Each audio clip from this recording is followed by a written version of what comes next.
Make sure to stay tuned in. You should always replace 3 things together. Most people will make one mistake and that can, guys, cause quite a bit of damage to your engine. We will explain why.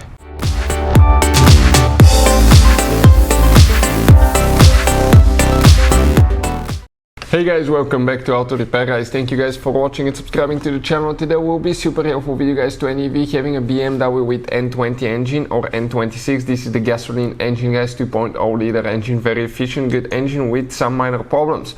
We'll explain how to remove and replace serpentine belt tensioner. You should always replace 3 things when working on it. Make sure to send you then. We'll explain what it is. Now, this engine has weak spots. Timing chain, plastic timing chain guide. So we have a special video that explains will my BMW need new timing chain, and we have a timing chain replacement video that's really long, step by step. I think it's close to 2 hours, guys, but it will teach you how to do it if you need help with that. Another thing, okay, I want to talk about it, guys. Before we start, let me tell you a little bit about us. Every single car we get here at the garage, we try to make at least 200 to 300 free repair videos. We're constantly getting new cars. Why we do that? Because our mission in the shop is to save you as much money as we can. All we need in return, please subscribe to our channel, like the video, that way we can keep making these free videos. And if you guys need to buy any parts, tools at a good price and quick shipping, check out the link in the description of the video below. That's where we get all our tool supplies from, and you can save a ton of money. So let's start on it now. So that N20 engine has been used on BMW, guys, anything from 1 series, 2 series BMWs, the 220, 320, 328, 528, I think it's 525 as well. You can find it on X3, X4, X1 BMWs, guys, multiple, even X5, the one with the plug-in hybrid version here in the United States as well, which is known as X-Drive 40e. So let's start on it now. First, in order to get more room, what we're going to do here, okay, we're going to remove that hose right here, okay, to get a little bit of space. We're going to pre-loosen, okay, that hose clamp right there, perfect. And we have one towards the bottom. Okay, right there, you can see on the bottom, perfect, right there. A little bit to the left, turn the screwdriver, yep, like that. Now this is the intake hose. Be careful not to drop anything inside without knowing it, because later you will start your car and you will, guys, suck whatever you drop in. It will go in the engine, it will destroy turbo, engines, multiple components, and that can, guys, be really costly repair. So right now, okay, it's loose on this side, it came out on here. Okay, now let's see if it's going to come from the bottom too. Okay, that's the intake hose that came out. We're going to cover it so we don't drop anything there, right? Now you can see the tensioner is right here. You can see how our belt is destroyed. Let's go ahead and talk what can easily, guys, cause that now. In order to remove the tensioner now, we need to remove the belt. We're going to get a 16mm, release the pressure of the belt. Okay, and the moment we do that, okay, never put your fingers there. I'm going to go ahead, let me see if I can pull it out. Perfect, that's the belt. Now let us show you how we destroyed it, guys. Practically brand new belt. Really good belt that I bought. And the bad tensioner destroyed the belt, guys. You can see. So now we have to go ahead and do the whole job like we should. Continental belt. That was only a week old. Now the tensioner itself, okay, it has 3 bolts, as you can see. 1, 2, and 1 underneath, 3 bolts that we need to get to. Those are with reverse torques. Okay, was that 10? E10 reverse torque socket. If you need to buy any parts tools, we'll share the link where you can get them from in the description of the video below. Check it out. So these bolts need to be replaced with new ones every single time you remove them. Perfect, we're removing the first one.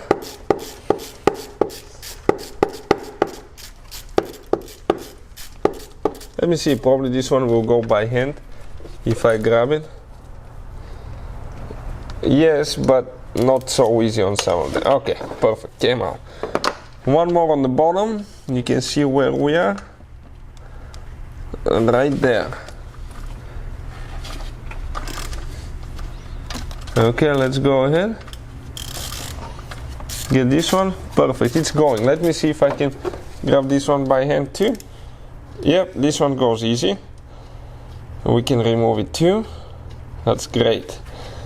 And then we just have one more in the middle, which is the most inconvenient one for now.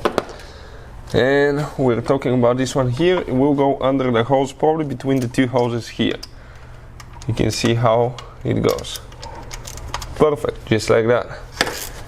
German engineering guys, they thought about it. They rerouted the hoses in a way where it can reach the bolts. That's just crazy. I'm going to grab it so we don't have any tension on the bolt, and we're going to do it by hand. Remove it by hand now, you can see. It's coming off, guys. Just a little bit more left.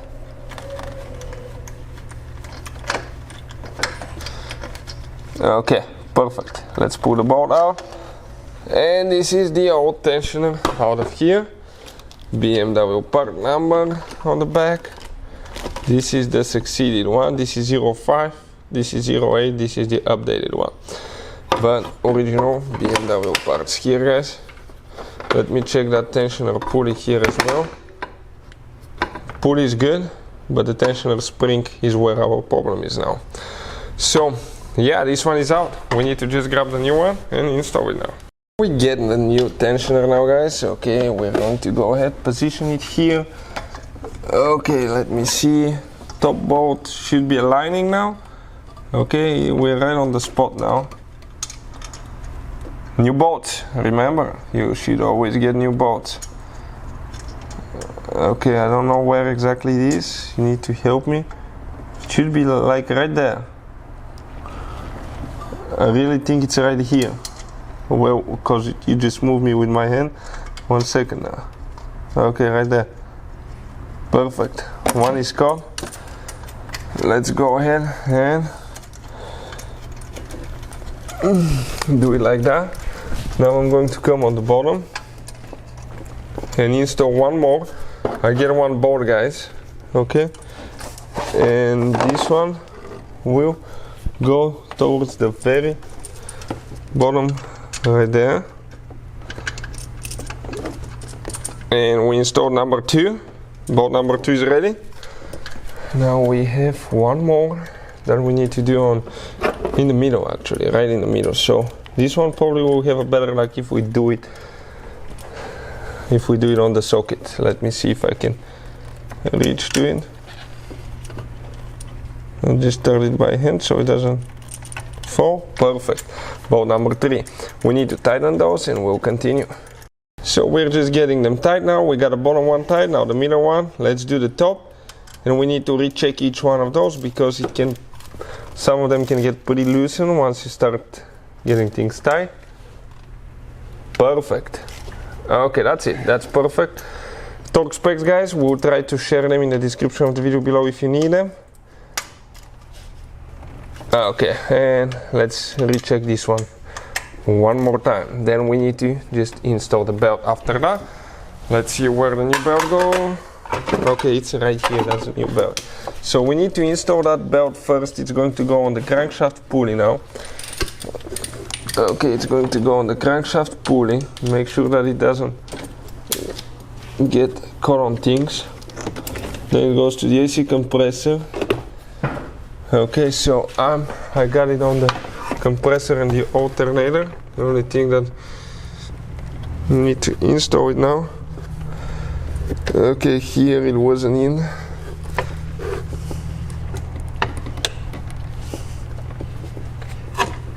Okay, just aligning it here. I need to get it off the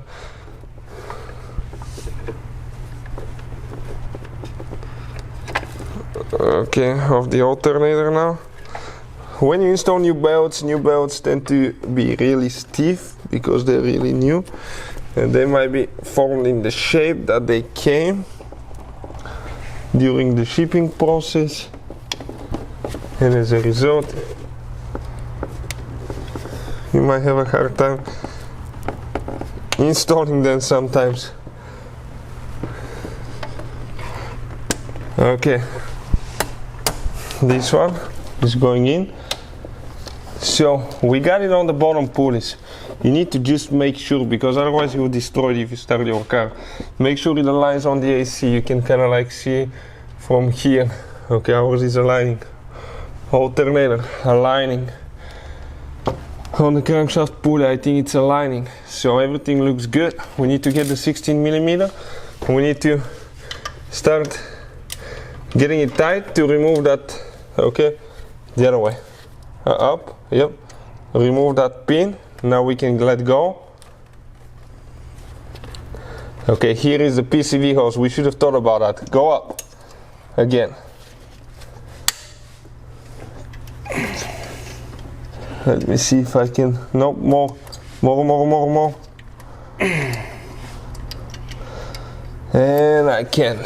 So let me remove the PCV hose, because we're gonna break it while one person is holding here, because okay, we didn't think about that it is right here, guys. And what can easily happen, okay, it's going to crack the PCV hose because we just didn't think about that. Okay, so we got it out. Okay, we moved it a little bit out of the way. Let me just position things, get the wire tight, perfect. Okay, everything's good, because that PCV hose, it has a heater inside here. You don't want to break it, and it's a very thin hose as well. They tend to burn from all that heat here as well. So that's the belt. First, we recommend to always start the car. Keep your face out of it, but make sure that everything's aligning, and let it run for 5-10 seconds. Open the garage door. Never start the car inside the garage, guys, with the garage door closed, because you can die. So we're going to go ahead and install on that BMW 5 Series now, okay, the intake hose, and we'll be ready to go ahead and start it after that. So we're going to go ahead and start it quick, guys. It's hard to see, but I want to make sure that the belt and everything is in good order. Okay, that's perfect. Yep, everything looks good. So you can see everything's aligning, everything's good, belt is in good condition. You can see, always test them after you replace them to make sure that something didn't go wrong. So that's how you guys replace the Serpentine belt tensioner on BMW with N20 engine. If you have any questions, let us know, leave a comment below. Check out our YouTube channel, Electrical Car Repair Live. You'll be able to find more information about BMWs, such as engine codes, transmission codes, fuses, relays, all that stuff. Electrical components will be there. Hopefully the video will be helpful to any of you needing help with that. Thank you for watching, and see you guys next time.